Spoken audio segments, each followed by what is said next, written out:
Pineapple ತೋಟ ಹಾಗೂ ಗಿಡ ಮರಗಳು ಬೆಂಕಿಗಾಹುತಿಯಾದ ಘಟನೆ ಬ್ರಹ್ಮಾವರ ತಾಲೂಕಿನ ನೀಲಾವರದಲ್ಲಿ ಸಂಭವಿಸಿದೆ.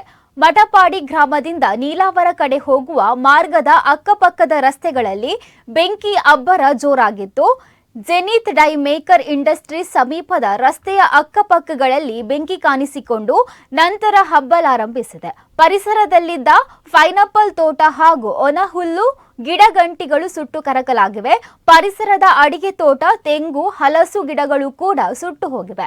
ಪರಿಸರದಲ್ಲಿ ಸಣ್ಣ ಪುಟ್ಟ ಕೈಗಾರಿಕೆಗಳಿದ್ದು ಸಕಾಲದಲ್ಲಿ ಕಾರ್ಯಾಚರಣೆ ನಡೆಸಿದ ಕಾರಣ ಯಾವುದೇ ಅಪಾಯ ಸಂಭವಿಸಿಲ್ಲ. ಸ್ಥಳೀಯರು ಮತ್ತು ಅಗ್ನಿಶಾಮಕ ದಳದ ಕಾರ್ಯಾಚರಣೆಯಿಂದ ಅನಾಹುತ ತಪ್ಪಿದೆ. ಇತ್ತೀಚಿನ ದಿನಗಳಲ್ಲಿ ಬ್ರಹ್ಮಾವರ ಪರಿಸರದಲ್ಲಿ ಪದೇ ಪದೇ ಅಗ್ನಿ ಅವಘಡಗಳು ಸಂಭವಿಸುತ್ತಿದ್ದು ತಾಲೂಕು ಕೇಂದ್ರದಲ್ಲಿ ಶಾಶ್ವತ ಅಗ್ನಿಶಾಮಕ ಠಾಣೆ ಬೇಕೆಂಬ ಬೇಡಿಕೆ ಹೆಚ್ಚಿದೆ. ಯಾವುದೇ ಅವಘಡ ಸಂಭವಿಸಿದ್ರೆ ಉಡುಪಿಯಿಂದ ಅಗ್ನಿಶಾಮಕ ವಾಹನ ಹೋಗಬೇಕಾಗಿದೆ. ಇದು ಸಾರ್ವಜನಿಕರ ಆಕ್ರೋಶಕ್ಕೆ ಕಾರಣವಾಗಿದೆ.